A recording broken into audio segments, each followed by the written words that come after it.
Okay, we're on to number 11. For what positive number is the sum of a number and its reciprocal smallest? Support your answer.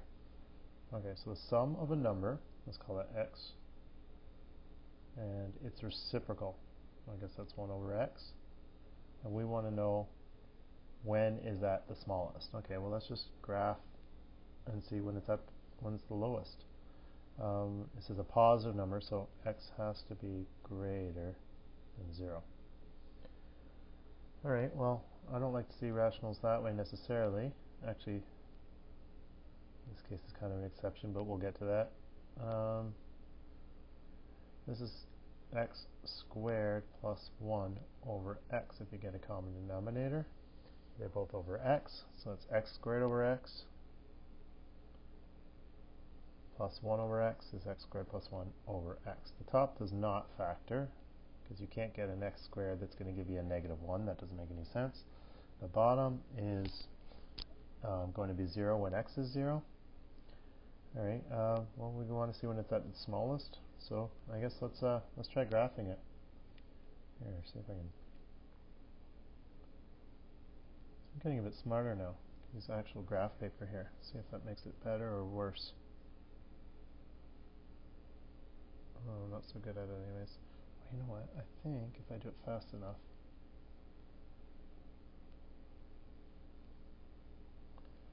Oh, for some reason I saw.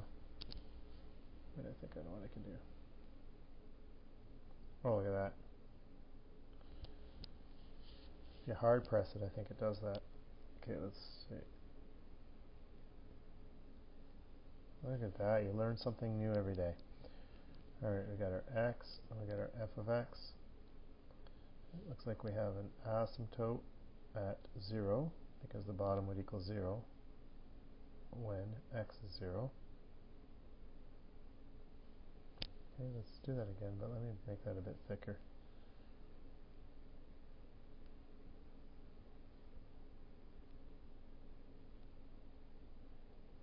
So it shows up better. Alright, so we got no zeros. We do have an asymptote though. Now, the asymptote should have been pretty obvious when we first started, but the way we find it, so it is a square over a linear, so we have a degree 2 divided by a degree 1, so we do know that it's going to be an oblique asymptote because the degree on top is higher by 1. Let's actually do our division. X squared plus 0x plus 1 divided by x plus 0. So x squared plus 1 divided by x. X goes in x squared once, so just x. And that gives me x squared plus 0x. This is just 0 plus 1. Well, 1 is can't divide by x, so this is just your remainder. 1 remainder. And so we now know the top is always our asymptote, and the bottom is your remainder.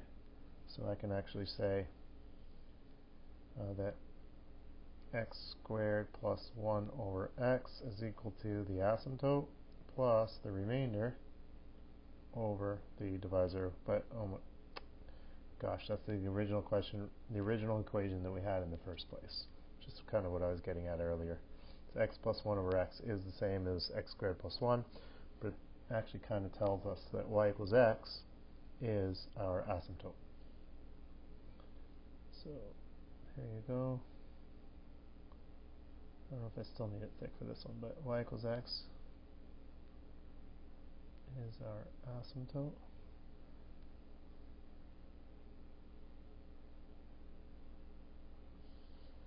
There we go. And let's see what happens when I want to get really high numbers, so I plug in, let's say, infinity. Well, this extra little value here, right in this area, this 1 over x area, will be 1 over a really high number, but it will be positive, so that means I'm going to be on top of the asymptote. It's going to be a little bit more than y equals x. It's going to be y equals x plus 1 over a huge number. So this obviously comes down and goes back up. There you go. On the other side, If I plug in a negative number for x, well, this is going to be y equals x plus 1 over a negative big number. So it's just going to be a little bit less. So that means it comes. And we know that it goes on the other side of the asymptote because it's a single asymptote, so it flips from the top to the bottom. So this all makes sense. Now the question is, when is it at its smallest? Right here. Okay, so if you don't know any calculus, probably the best way to do it is what it asked us to do in an earlier question, and that's just kind of do a table of values. I mean, we could reason this out for ourselves if we want. Let's start off with a table of values. So we got x and f of x. Alright, so you got, it's got to be positive, so this stuff right in here, this was all garbage because that's not part of our domain. It said it had to be positive. Right? But so when x is not even allowed to be 0, so let's start x is 1. F of x is going to be x squared plus 1 over 1. Or let's just, f of x, let's rewrite it here, equals x plus 1 over x. That's a nice way. So 1 plus 1 over 1 is just 2. When x is 2, 2 plus 1 over 2 is 2.5. When x is 3, 3 plus, it's going to be 3 and a third. I think you can see right away that the bigger I make this, the bigger this f of x is getting. Now the question is, what happens between 0 and 1? Does it keep getting smaller or bigger or what? So let's try, I don't know, let's try 1/2. At 1/2, you're going to have 1/2 plus 1 over 1/2, which is 2. Oh, you're going to get back to 2.5. Right? So you're just going, or I should have written it the same way as 2.5. You're just getting the same thing as what you got there. Right? So if you did, like, let's say 9/8 over here, you're going to get the same as what you would get with 8/9. Right? And anything at 9/8, you're going to have a little bit more than 1 here, and plus 8/9. Let's see, you're going to get 9/8 plus 8/9 is equal to, oh gosh, we got to put them over 72. So you got 9 times 9 is 81, and 8 times 8 is 64, all over 72. It's 145 over 72, which is a little bit more than 2. Okay, so this looks to me like it's going to be our smallest value of f of x. So I would say at x equals 1, it looks like we have a minimum value of x plus 1 over x.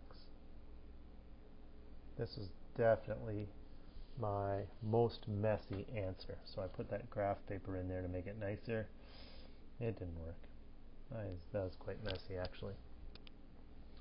Alright, well, if you guys, if it's too messy for you guys to have understood, then just give me just kind of tell me on Google Classroom, and maybe I can fix this. Or if you have any other questions, let me know. And I'm going to end this video. There is another question that I'm going to do, number 2 from the actual from the assignment that was given. I'm going to go over that because I did get a couple questions about that from the students. So I will do one more video after this.